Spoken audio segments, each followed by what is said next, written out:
Ignite, sparked by BBB, where conversations are taking place to change the future. Welcome back, everyone, to BBB Sharing. I'm Evie, Director of Ignite, sparked by BBB, and we are here in the Ignite, sparked by BBB podcast studio with Rebecca, owner of Animalance.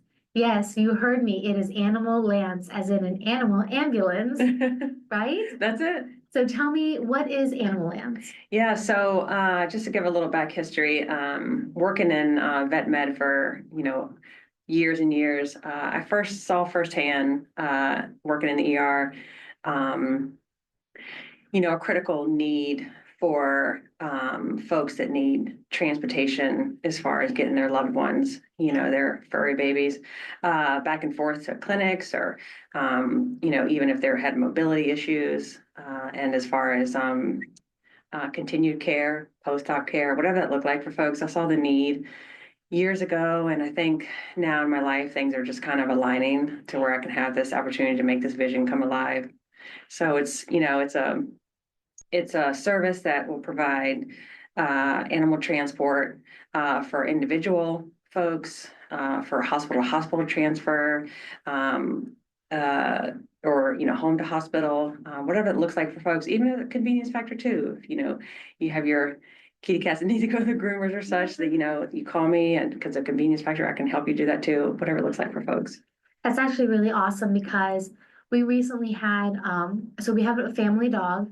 His name was Leo, and he passed away right before Christmas. But when I learned about you coming in, I thought, wow, what are the chances that I'm getting like an Animalance coming in? Right. And he was in hospice, and we actually had somebody come and euthanize him at our home. Oh. And at that time, my dad had to come from work to help the lady put him in her truck. Sure. And I thought to myself, I was like, wow, this is an instance where an animal ambulance would actually be really great to have to safely transport him to that facility. For sure. Yeah. And so I think what people don't understand is that having a resource like yourself to help them, it's not always young people like us who are so able to physically move all the time. Sometimes it's older people that have pets. Sure. That can't move them all the time. Yeah. I have this one instance that still sticks out in my head after all these years. I had, working overnights, we would answer the phone, and get calls, and I had this one particular lady that called in, and she was really panicked, stressed, saying her dog was passing away, and what do I do? Our only car between my husband and myself, he had the car on his overnight job. I can't get to you. What do I do? And in that moment, my heart was bleeding right for this woman. Like, what do I do? How can I help? And I knew I couldn't do anything right then. So I said, but I'm going to stay on the phone with you. I'm going to talk you through this, what that looks like for you. You have someone there for you. And then I said, in the morning, I'll come and get your baby in my own personal car, and we'll take whatever necessary, means to help prepare, the remains of that baby. So I did that, and then I knew, like, I've got to do something. I've been brewing it all these years, and it feels really good, just hitting the ground running, because it's such a needed service to fill in that critical gap, between hospitals and families, and just get the babies where they need to be. It is really important because when my brother has a dog, and I love him to death. Crazy little mini Aussie doodle. Yeah. So you understand. Yeah. But he's amazing. But I had to take him to the emergency vet when everybody else was out of town. And I told my mom, I said, it really is a struggle having to go through the process of waiting 6 hours to take him to the emergency vet, and I might have to be at work. Or what if I take him back home and my grandma can't move him? Right. She doesn't know how to get him in the car and take him back to the emergency vet. Right. So having Animalance, I mean, what a gift to have in the town. Yeah. To be able to take our dogs where they need to be, or pets, or anything. Yeah. There's, even in situations where, say you have someone that is capable or strong enough to get their animal in the car, it's still the emotional part of it too, Yeah. right? It's you're stressed, you're anxious, whatever that looks like, whatever emotion you're going through. How am I going to get my animal in the car, even though I can physically do it? I don't feel comfortable picking it up. Yeah. Maybe if I hurt it or the animal's in distress, whatever that looks like, and so it's so many variables of like how this can help a lot of people in this community. Yeah. 100% agree. And when you brought up the emergency vet situation, I'll never forget with our dog that just passed away, Leo. My sister, he had a rash. He had just gotten ultrasound done, and he had gotten a rash because some dogs get that allergic reaction Yeah. from it. And she was freaking out, so she took him to the emergency vet, which, by the way, was like 40 minutes away from our house in Harrisonburg. Oh, okay. So she took him there, and she was like, Evie, the things I saw, like people running in distress inside their dogs, having seizures. She said, I was just thanking God in that moment that I was not having to deal with that. Yeah. I can't imagine the stress of that situation. Yeah, it's hard for folks, even something like you and I maybe take for granted as far as like, okay, we take our dog, say, to the specialty dentist department, and you drop them off, you know what they look like, they're happy to be lucky, happy go lucky to be there. And then you pick them up later in the afternoon and they've been anesthetized.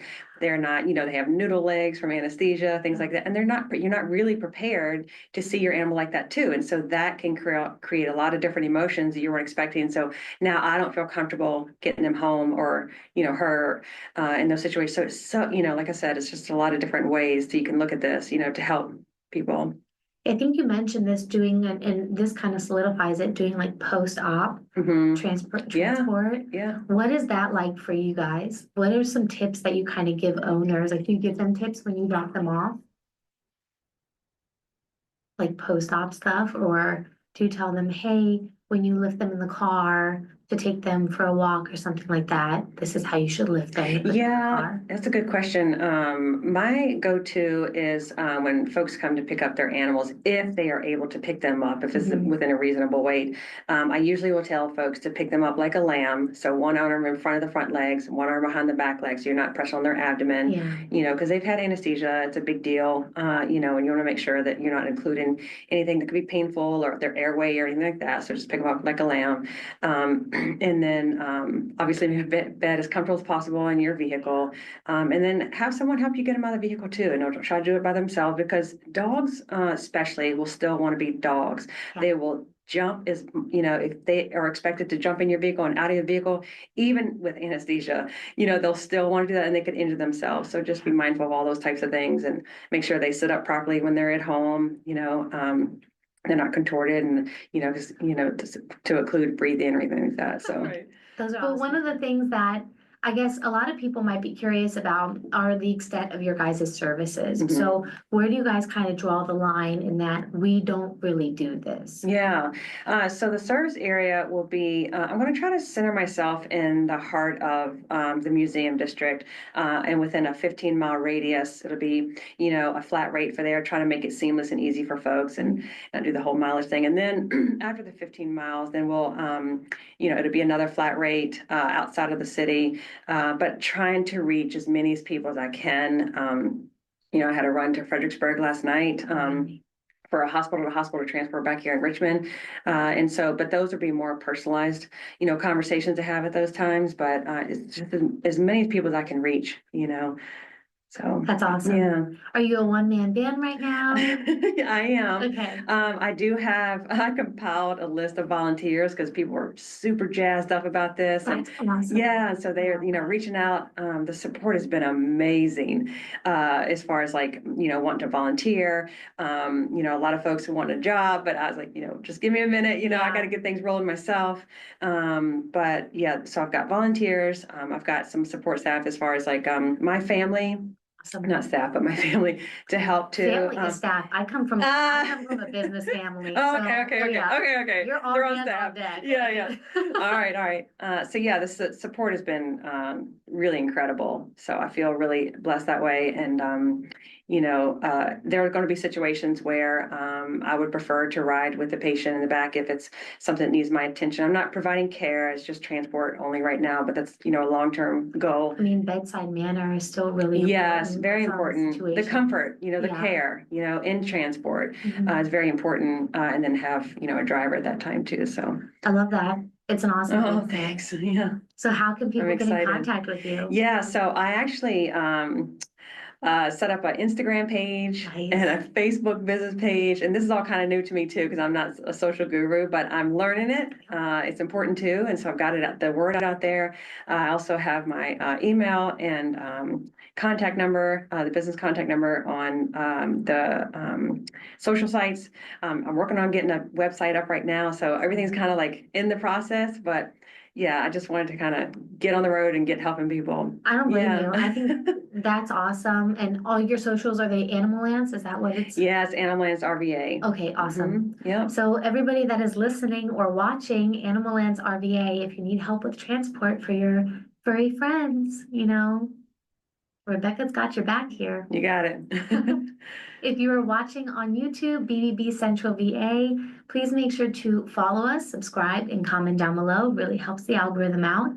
If you're listening on BBB Sharing Spotify, please make sure to follow us and share it out. And of course, download the VA Breeze app so you can listen to all of our podcasts and accredited business spots. Thank you. Thank you. Ignite, sparked by BBB, where conversations are taking place to change the future.